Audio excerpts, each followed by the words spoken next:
Hello there. There we go. You are listening to KPCA FM, Petaluma 103.3 FM, and you are here right now watching, if you're on Facebook, to State of the Union with DG the 30-something. I did want to take a second because I do have new viewership. We have a lot more members here and a lot more listeners over the days as we increase our shows. So my show is an issue-based show, and I like to look at policy and issues, and I present data and scholarly information and kind of some definitions of the issue that I'm looking at, and then I go into my own personal commentary on it. So I'm always looking for ideas. It is an editorial, but I try to keep it not based on news and not based on politics. However, sometimes current events, as one today, will get kind of looped into the subject matter, as it always happens. So that's the nature of my show. I am always looking for people to interview, for new topics, and really it's anything from the local to federal level. I do focus on the United States. I do not do international. I'll talk about international relations, but I don't really focus on international issues. That's just, my passion is making change in this country. So that's what I really focus on. And I do want to add that PCA, which KPCA is a project of, and who made it possible, the PCA leadership, is, needs your donations, needs your help. We have a great member base, and this is your local radio and TV station, and so I think that maintaining this resource in the community, which is actually very rare now, to have this opportunity to have access to a studio and to a TV studio and all that kind of stuff and equipment is a really great opportunity, but we definitely need the support of the community and really the monetary support so we can keep going and keep growing and keep this project going, because it is no small feat. It was not easy to start, and it is not easy to maintain, as you can imagine. I hope you can imagine. So I hope you can see me properly on Facebook. I flipped my camera today and kind of tried to guesstimate, but you'll still get the gist. And so I also want to just give a standard disclaimer that the opinions expressed here do not represent those of PCA, the board of directors, the PCA members, or the PCA staff. Again, this is an editorial, so it's all me, and if I have a guest, it's partly them too. So today we are going to talk about nationalism versus patriotism. And actually, as I was doing my research, as I stated I do before I do these shows, I really found that there's a very strong emphasis on researching nationalism, and I think the reason that is because I think patriotism is a little bit better understood across the board, and a broader used term, where nationalism is not I think a major part is it's not talked about because we have different contexts. So as I get down, you'll see that I based my background information and research that I'm going to be given today is based on a study that was done in 2016, because it is very relevant, very current, and it kind of is a very broad research where they use many different measurement tools and archival research and all this different kind of stuff to really look at it, which I love that. So it's, there's a breadth of information, and it was really mainly an analysis of the data that they found. So when we get to that, I'll let you know what that is. It's a 36-page light read if you are interested, but we'll get to that. So I wanted to start by giving common definitions of these words, And and let me give the definitions first. So nationalism, and this is dictionary.com, which I think is Merriam-Webster? I'm not sure. But I did what, someone that was online would do. It probably aligns with the Google definition. If you Google the word, this is some rendition of this definition is going to come up. So, and the interesting thing is that for both of these words, usually in a dictionary or when you're looking, there's like multiple definitions. And this had one definition for each, which I found to be very interesting. So nationalism was defined as a spirit or aspirations common to the whole of a nation. And then patriotism was defined as devoted love, support, and defense of one's country. National loyalty, which is it's a really, as you'll see as I continue to go through the information, I think is a really interesting set of definitions. I think that's a really interesting set of definitions.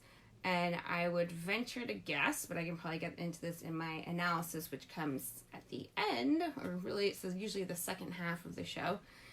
The last third of the show is that I would venture to guess that these definitions have been impacted by changes over time and likely politics and those things that affect our rhetoric, including major media and politics, like I said. So the article that I am going to be referencing is Varieties of American Popular Nationalism. It was written by Bonikowski and DiMaggio. It came out in 2016.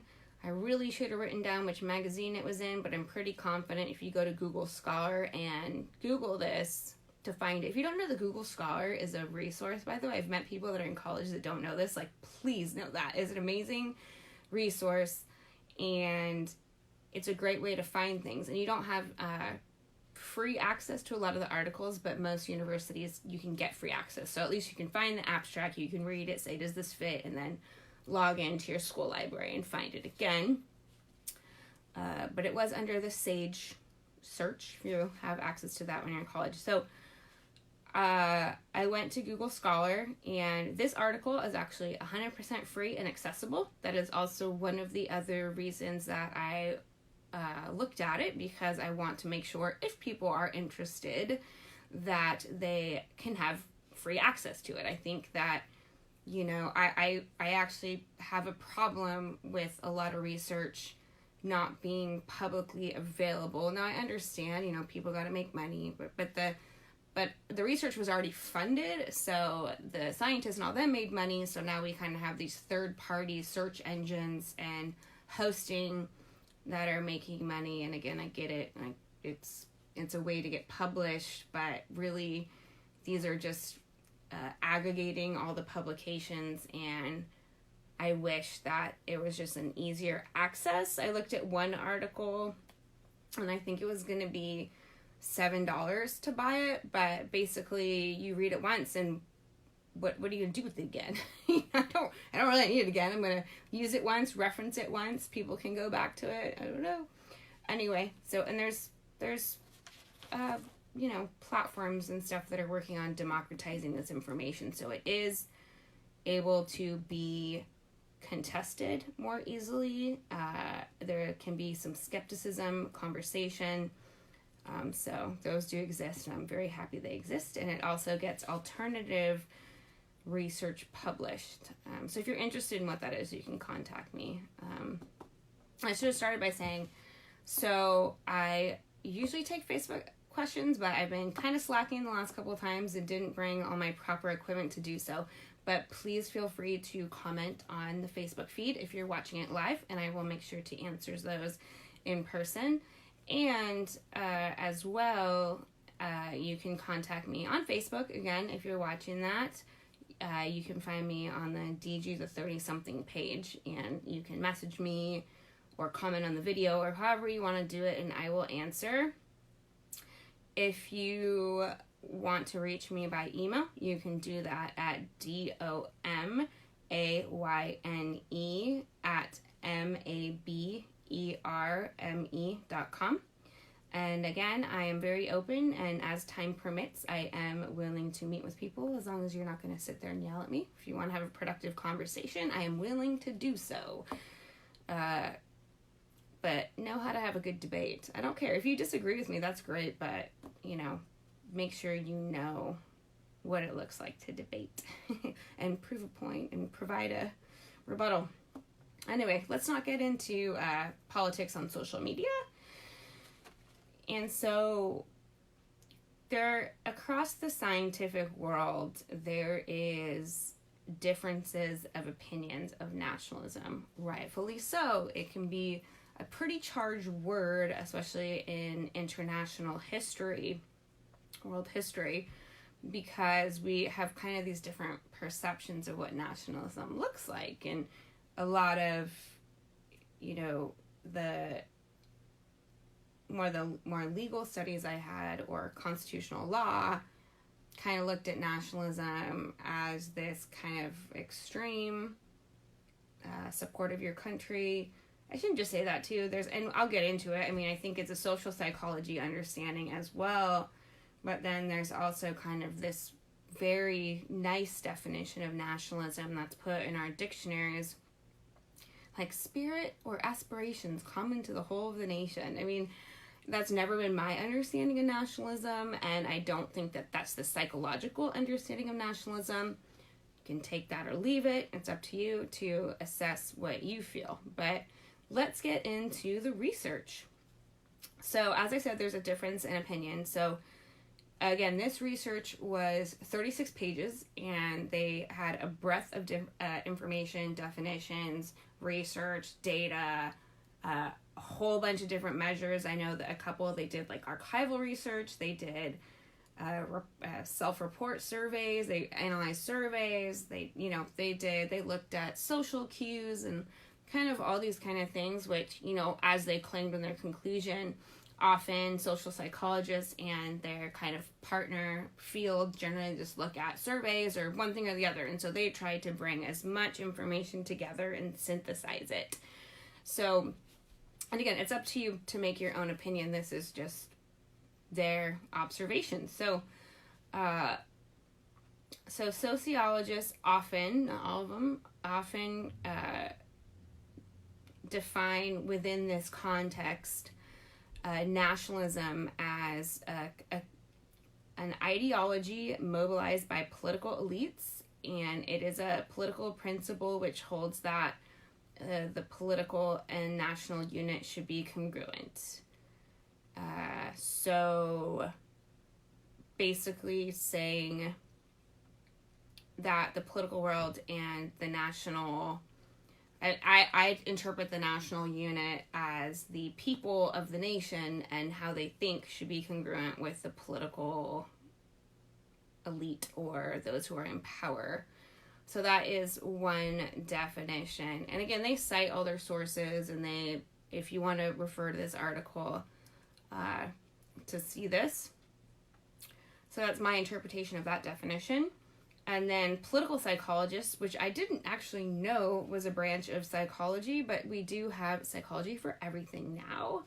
I actually just learned about forensic psychology. I studied psychology and I'm still learning. I just learned about forensic psychology, not because I didn't realize it was a thing, but I've just never actually heard it called forensic psychology, which they deal with a lot of situations, but it's basically a psychoanalysis, for example, of those who are going through a trial, and kind of looking at all those issues and all that kind of stuff, and being able to provide expert analysis on where they think the person's at psychologically.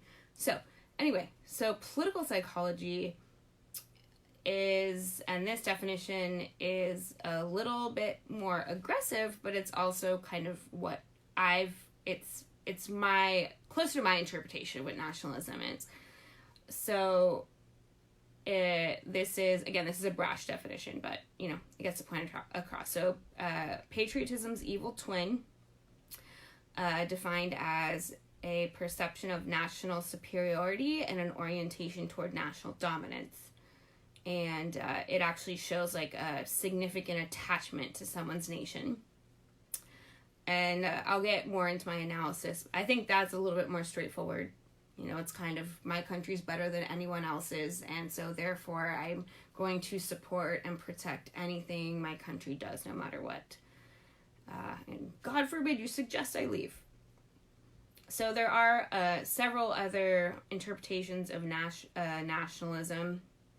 So there is, I'll actually get more in depth with this because it was also some really interesting research that was referenced in this research set. But it talks about not calling it nationalism because it is a very charged word, I feel like, throughout world history especially, but within this country. So they identified it in this research as blind or constructive patriotism. So they took, you know, this idea of patriotism and defined it, because patriotism is kind of a nicer word. We use it more often.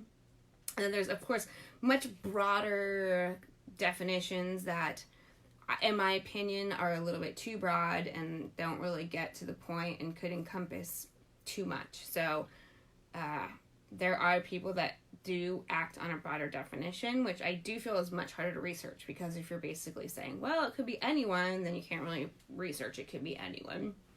So I'll get more into that, but I did want to touch back on patriotism after I went through the different definitions of nationalism and take a quick second to talk about what I understand patriotism to be. So patriotism, I do feel like the definition's a little bit more on point with me that I provided earlier. So devoted love, support, and defense of one's country. And, you know, there was always, I had a professor tell me once, you know, there's, you know, would you be willing to die for your country? And I, you know, I was like, no. I mean, honestly, no. I mean, I don't want to go into the military. I don't want to put myself in harm's way. I don't agree with everything the country does on a regular basis. And so, no, I'm not willing to die for my country. And so that was kind of the rationalization of what nationalism looks like versus patriotism, where patriotism is this very, like, I love my country. I'm very happy to be here. You know, I really cherish the opportunity I have here. I align with the underlying beliefs. And so that's kind of where I draw the line. And I know a lot of I know a lot of people say, I would die for my nation. But, you know, then, if you're willing to die for your nation, then show us that. So I think that that's kind of the common definition of patriotism. I think that's the understanding of patriotism. And I often feel that people misunderstand what nationalism is, which leads to the word not being used or it being used improperly. So, and, I forgot to mention this earlier. I do also like to talk about who funded the grant, or who funded the research, and this was the Russell Sage Foundation that funded this research, because sometimes I say that can be slanted, but from my helicopter view, it seemed that this was a pretty neutral foundation that was just looking for social psychological research. People can disagree with me, totally fine. So then it gets into nationalism in the United States, and it referenced some research from 1997, which we say that it's, God, what's the word I'm looking for? I'm so tired today. That it's statistically relevant. That's not really the word I'm looking for, but within 10 years. But so when this was written, it was. And so I do still think that their definition, analysis, and usage is appropriate.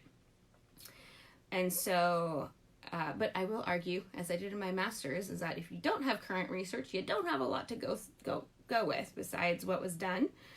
So, the definition that was kind of found in this set of research, the last name was Smith, again, so you can go to this original article and scroll down to the sources and see it, is that some of the universal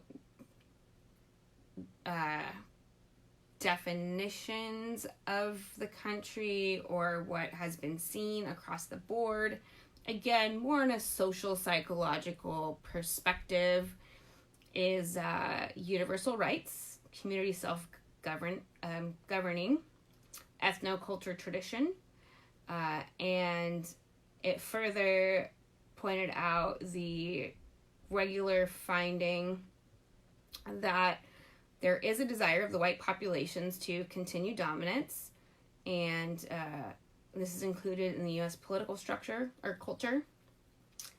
And I feel like that's not hard to see in everyday life.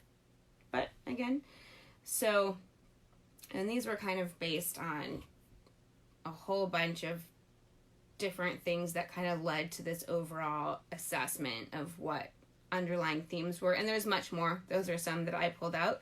So some others also have defined the United States as the United States culture as individualism, equality of opportunity, and multicultural, which I think are accurate.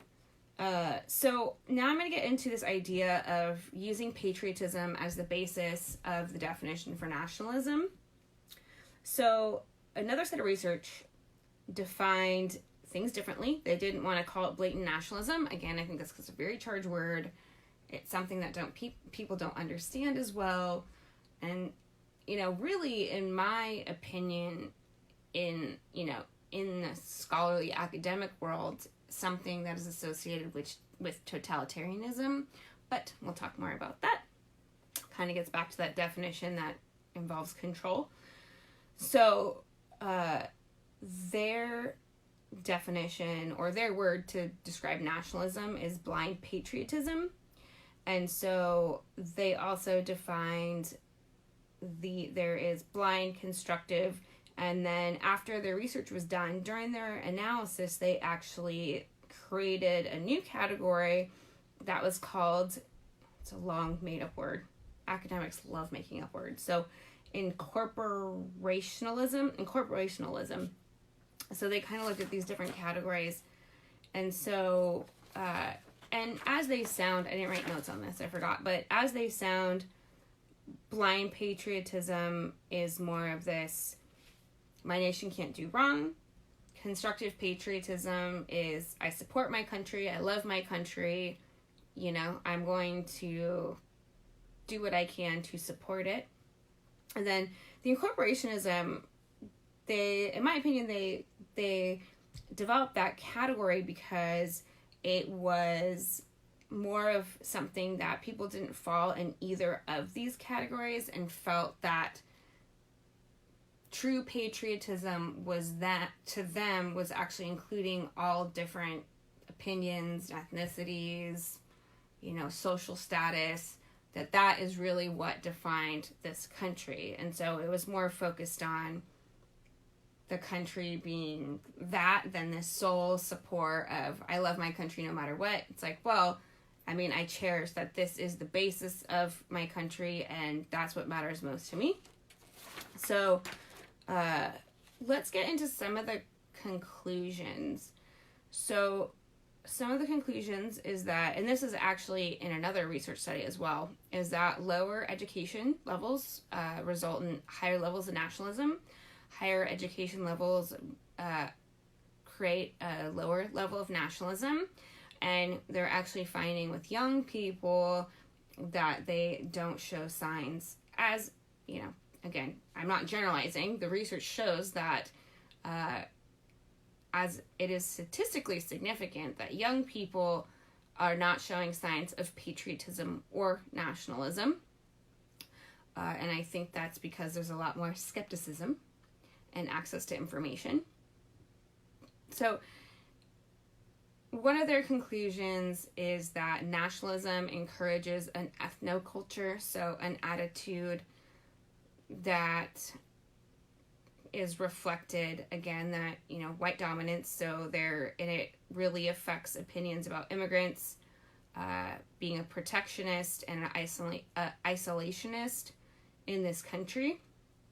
And that, belief of the maintenance of the white Protestant Republic, which was, way back when, kind of that maintenance of that culture that was present before. So I am here halfway through my show already. So I do want to get into my analysis. I think that this is a huge topic. Again, one study was 36 pages. So this is something that's really being looked at. I think also, though, in mainstream culture and media, it's being very significantly overlooked. And I think that especially in current time, they actually did talk specifically about the Trump administration in the study, and the emphasis on a nationalistic ideology. And so that's why I now want to get into some of my interpretations of the effects of nationalism. So again, I think patriotism is, it's fair, it's healthy, you're just supporting your country you live in. You love the country you live in. There's really nothing wrong with that. But there are severe consequences to nationalism, as I've defined it and as I've pointed out of my definition. I don't like the wishy-washy definitions of nationalism.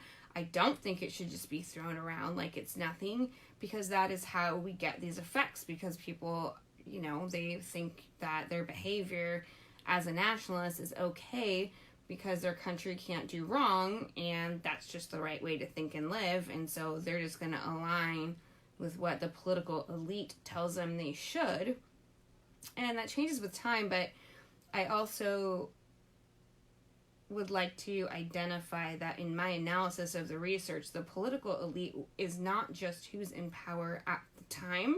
It would be whoever that individual person sees as an elite and valid voice in their mind. So it's not just a matter of who's in office or what's going on in that context. It also has to do with this idea that I'm going to look up to the news source that I'm interested in. I'm going to look up to the politicians I'm interested in, the news I'm interested in. I said the media, that encompasses all of it, but my family member that I find as an authority, or, or a book I find as authority, any of those kind of things, my neighbor. So those are the kind of things that, can really blind people into blind patriotism. So I think that and this was actually one of the conclusions that was also included, is the effect of nationalism on self-understanding and self-development, which I find to be a very significant social psychological finding, because it's suggesting that if you are coming from nationalistic, isolationist parents that are raising you in a community and all those other aspects that influence your life, and a skewed education, which we know in many states they have pretty much not provided new textbooks that include broader history. They're using old books, or they're using biased books, so that Native American history is written out. It makes slavery look like it really was non-existent, and that's the Civil War. I can't talk. The Civil War was based on states' rights versus based on slavery and equal rights. So, and we know that's occurring in the United States. We have the worst education out of, I think, most all the developed worlds, and that's really embarrassing. But I also think it's a powerful tool to keep people controlled, because their country can't do wrong. So if, you want to put all your money into the defense budget and not educate me, well, that's just the way it is. But, separated, we're easily controlled, and uneducated, we're easily controlled. So, self-understanding and development. So as I was saying before I went on that little tangent, is that if you're growing up in a community, we'll put it at the community level, that has this specific set of beliefs of what the country looks like and what it should look like and how it's defined, which again, it happens across the board. That doesn't just happen in nationalistic individualistic cultures that happens across the board because you're raised and you're a product of how you're raised. But we're seeing with young people, there's being a huge shift with the access of information, that those things are really rapidly changing. But, to some extent, we're all a product of our upbringing. So, again, if you grow up in this environment, social psychology would tell us that there is going to be a correlation between you having the same beliefs as your community and your parents. And so if you are taught this nationalistic mindset, you are going to have some of these other effects that I'm going to get into, but ultimately it's going to affect your overall development as a human. And we'll go into your adulthood because it's what you were exposed to, and therefore it's going to affect your opinion of the country, and this belief that you have to support any political figure or individual that is going to tell you what you want to hear, that you agree with, that you have believed your whole life, and all that kind of stuff. So, and again, this goes across the board. It isn't just with this nationalistic idea.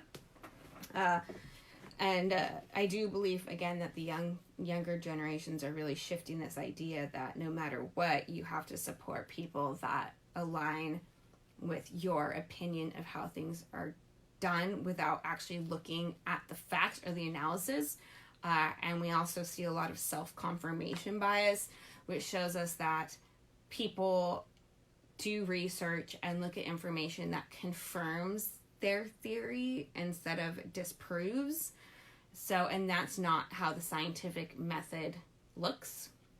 We're actually looking to not prove a point, but actually disprove a theory. And that's how research is carried out. And I shouldn't use the word prove because that's not the right way, but that's kind of how we define that part of it. But scientific research also finds correlations. It doesn't show proof. And I often, if I'm feeling like being a little bit of a troll on Facebook, I will go through and read some articles that people have posted, and very so often point out two things. There's no sources. So basically it's a blog. It's someone's opinion. And a lot of the headlines say that such and such proved such and such. And scientific research would say that this has shown a correlation. And if you're reading an actual scientific basis or a news source that's not providing an editorial, they absolutely should state their sources. Otherwise, it's just an editorial. It's just someone's opinion. And that's not an okay way to do your research. And, again, that's one of the reasons I'm here, because I don't expect everyone to go out there and read a 36-page paper on nationalism. This one was actually not a terrible read. It was actually a pretty easy read. So if you are interested, I do recommend it. And it's very interesting. It's not super sleepy. But I think it's all of our job to help those who perhaps do not have the capacity, the time, the willingness to try to help them understand that you need to look at what the opposition is saying. Because maybe one day you'll be like, wow, I've been looking at this all wrong. And that's happened many times throughout my life. I've been like, oh my God, I didn't even think about it that way. So again, I think that all of these effects obviously impact your overall development into adulthood. And again, we'll get into the rest of them before I just run out of time when I keep going on these tangents. So it's very clear to me throughout the different sources of research I looked at that one of the major effects of nationalism is racism. Now, they put it very nicely. They say it's perception of immigrants and immigration, or, different people of a lower socioeconomic status or of a different color. They don't say a different color, but, different race, ethnicity. So they put it very nicely because they don't want to upset people. But to me, it's racism. So, and this really does trickle into our policy. And so I did a whole show on this about how race affects policy and vice versa. So check that out. And again, I've been really bad about putting things on my website. So please just contact me and I'll make sure I get it up, or I'll, if you're not on Facebook, I'll make sure I get on YouTube. I need someone to poke at me to get it done. So please poke at me so I get everything on my website, which is dominica.ninja, by the way. And if you'd like to know a little bit more about me in general. So racism affects policy. That is just so evident, and especially, and I really do think it's been evident throughout all of U.S. history, but I think in the current administration, it's really been brought to the forefront, and so I think that people are having a better understanding that, oh wow, like racism and policy go hand in hand, and a lot of policy confirms racism and this fear of immigrants and, this ongoing oppression of the poor and people of color. This is really policy enforced, and of course throughout our entire history there was times when Black people couldn't vote and women couldn't vote, and so those were all ways that policy oppressed populations in the United States. And then, I always advocate that the Native American story is not told enough. And if you really, and unfortunately, I was referring people to a research piece and the research was actually going out to a bunch of different tribes nationally that the Obama administration published on the line, online on, I can't remember which government website, which has now been stripped. So you cannot find that, and I'm sorry. I don't have the hard copy anymore, but it really pointed out this historical, and it was outrage. It was written in a place of outrage, because I don't think unless you really immerse yourself in what is going on in those communities, you perhaps don't really have the same passion or the same response that you would with someone that has been worked in those communities or knows a lot about the history. I mean, Northern California, the history is brutal. And there's a lot of tribes up here that people are unaware of, but this whole idea, and there were policies, but there was also this individual cultural kind of movement to carry out genocide of Native American people, strip them of their children, and try to put them in boarding schools that ultimately tried to assimilate them and strip them of their culture and behaviors. And I think there's a lot more coming out about this. And then for me, it is the most impoverished and the unhealthiest population still in the United States. But again, very much overlooked because it's a small population now. And so the whole history of being put on reservations and the lack of assistance, the lack of understanding how tribal governance works, these are all major issues. So racism affects policy, and we've seen an increase in hate crimes since the current administration started running for office, because there was support from white supremacy groups. And so I think that there was this empowerment that occurred once the cabinet was put into place, that what they were doing was okay because there was support there. And this sense of nationalism from the beginning of the election process was instilled in people, which again caused racism. And so it was this whole idea, like, well, now I can carry out these hate crimes. I can go out in the streets and say that there should be a white pride day. I should, it was so funny. So it was recently, Pride weekend all over the country and stuff. And someone in some public forum, did someone say this to me? I feel like you'd have a lot of audacity to say this to me, but someone might have. And they said, well, why isn't there white men's pride day? And I looked at them and I said, that's every single day in the United States. You don't need a day to celebrate that. You can celebrate that every day. Look at all the data. Look at the people making money. Look at the people in power. I mean, anyway, I digress. So an increase in hate crimes. let me take a second to see if I want these in this order and where I want to. So I already talked about the effect, kind of brushed over the effect on the socioeconomic structure. So there is, again, a lot of evidence that shows that nationalism creates and maintains this idea of a socioeconomic structure because there is an easier dominance of the poor, and we're seeing such a large economic divide that we're losing the middle class, which in the past had a lot of political leverage from the working person's point of view, but still enough power and leverage to get that voice out there. With this huge divide, which is not seen anywhere else in the developed world. I'm not even sure it's seen anywhere else in the world, but with this significant economic divide that we're seeing that is eliminating the middle class, it's polarizing. So you basically have two different socioeconomic statuses, or two castes. You know, that's a word that comes to mind, which again is really charged and we won't use it here, but we kind of have created a caste system with this polarization. And so you have the poor and you have the wealthy. And the poor, in general, are very disenfranchised and don't feel like they have a voice because they haven't in a long time. We have a very money-driven political system, and I am not anti-capitalism, but I am anti-corrupt capitalism, so I just want to be very clear about that. And I think we see this on a daily basis, that with this polarization, there is a huge population, and it's still I like the phrase the working poor. So people that don't have investments, that are living paycheck to paycheck. And there's plenty of programs that are trying to have people transition into saving and investing.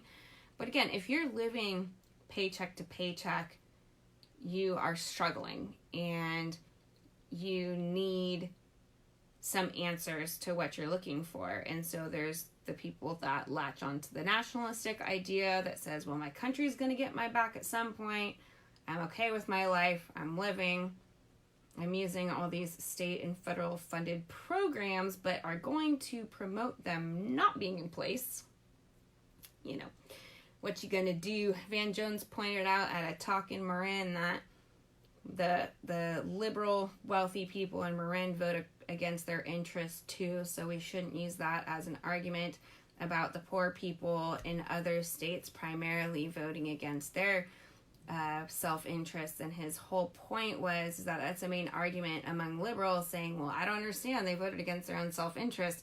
And his point was like, well, you are voted for support of, you know, Medi-Cal, Medicaid, Medicare, all these services that they likely will never use. So kind of both voting against their own personal interest. So that's not a good argument. So I do not use that argument. It really resonated with me what he said.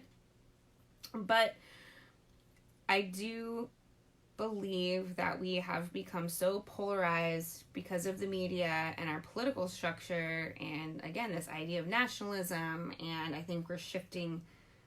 I think we got away from nationalism, and then we're shifting more back to this idea of nationalism, which ultimately can lead to dominance and totalitarianism, because you're creating a culture where people are willing to do anything for their country.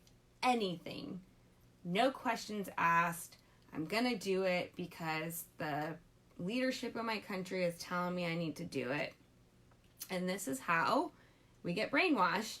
And this is how things happen, like the Holocaust. And this is what you see across totalitarian rule. You see this dominance and brainwashing of the population so that they then believe in very high levels of nationalism.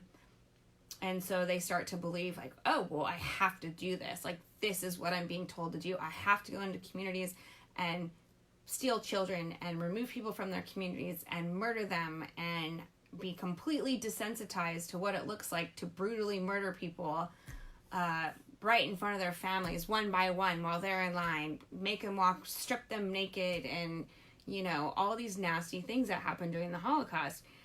And, you know, that's kind of the basis of totalitarianism, is that idea that no matter what, I will do what my country tells me. I will do what the leadership tells me. I need something so bad to believe in. And so if the country tells me that this is what I believe in, this is what I believe in.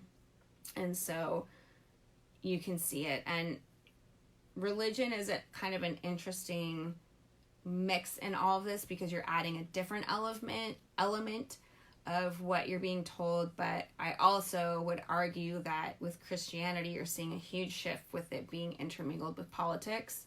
I don't even think it's a shift. Quite frankly, I think it's always been that way. I think there's been this idea that Christianity is the national religion of the United States, and therefore that and politics and policy and culture overlap way more than I'm comfortable with.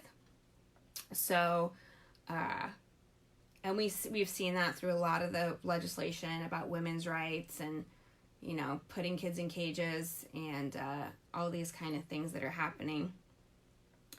And so, again, that's my fear. Luckily, I think our young generation is who is going to make this different. And that's why I think it's so important. And I've literally started programs to make sure that young people get civically engaged, because I come from a generation that I feel is very jaded and believe they can't make change, especially living in California. Like, well, we know which way it's going to go. It's like, that doesn't mean you can't make an impact federally or broadly. You know, there's still impact to be made. And again, just because you're liberal in California doesn't mean that your other liberal friend that's from California is making an informed decision. They could also just be going with, well, this is how I was raised. This is what I believe in. This is what my friends believe in. This is what I'm being told because I live in Northern California. You know, it's really looking and weighing your options and looking at the facts. And I have this debate with people all the time. Like, you're never going to align 100% with someone. And if someone is telling you that they're going to change the world in 4 years, they're lying. Because change doesn't happen over 4 years. It doesn't. We have this triad of powers for a reason. And unfortunately, our Supreme Court is biased, which is not how it's supposed to be. And our Congress and Senate get swayed by political influence. And then the president can do wacky executive orders. But, you know, my point is that just because your friend's liberal or your friend's conservative or whatever, they could still not be making a well-informed decision. And it's my priority to make sure that people make a well-informed decision over agreeing with me. So make sure that if you're reading some article on Facebook, that it actually cites sources and has some legitimacy, or take it as an editorial and one person's opinion that you can accept or not. But I also really encourage people, and this is also, I really love Van Jones. He's traveling around the country right now, actually talking to people of the opposing views of his. And I think that he's actually become more moderate over his time, at least with his messaging and how he talks about things. But I do really think that he's become more moderate, kind of watching his transition. But he's always been pretty moderate. People very much disagree with me, but I see it that way. I think he's a realist, really down to earth. And so he's going around the country and talking to people who have an opposing view, to kind of hear what they have to say, why they voted the way they did, why they didn't vote the way they did. And I think from people that I've talked to that have voted in a way that was not in line with mine, is often it's because of social pressure, media, only looking at what the major media plays. I've seen research too that talks about when you're bombarded with one story over and over and over and over and over again, you'll believe it, because you just say, well, I saw it from 25 sources, and you don't consider the fact that the media is all in cahoots and doing the same thing, and they're just bombarding you with what the major story is for that day. And the only thing I'll say about that is those emails, though. So let's go from totalitarianism to war. This is a really uplifting topic. I'll try to bring it around at the end. So again, part of this dominance and totalitarianism leads to war. Again, some of the effects of nationalism, which is a conclusion of both this study and my own, based on my life and research, is that there is this fear of foreign people, unknown religions, and there is a distinct fear with immigration, which, and I was just having this conversation today, is that, yeah, we have a huge military budget. We can't educate our children, or we can't pay off student loans, or we can't, do any of that, but we have this huge defense budget because we have the country in such severe fear, based on our meddling in all these other countries, that at any given time they're going to have to deploy billions and billions of dollars worth of defense mechanisms. And I'm not saying that everything the Defense Department does is wrong. I think that there's very strategic ways to do these kind of things, but I also think it's absolutely ridiculous that they've taken so much money, and I do believe it's based on fear. We've fallen into propaganda and fear-mongering about other countries. And again, the United States loves to meddle. Before World War II, we weren't huge meddlers. And now we just meddle in everyone else's business. And then we wonder why other countries don't like us. Like, it's not shocking. They're like, just leave us alone. Like, don't bother us. Or, and so it's just crazy to me that we do this. And then these other countries, not that I don't have a fear that it's going to happen and it doesn't keep me up at night. But these other countries also recognize that this frailness means that we are easily dominated and taken over. Because as a country, we cannot come together. We cannot work together. We do not oppose our leadership. We do not use our democratic voices as we should. And we keep people oppressed. That's what we do here. And so these other countries are like, oh, that's going to be easy to take over. No one's going to do anything. They're going to rely on their army and their defense budget. And really, it takes an entire systematic revolution for people to get that out of place. And, I think there's a lot of apathy. We do.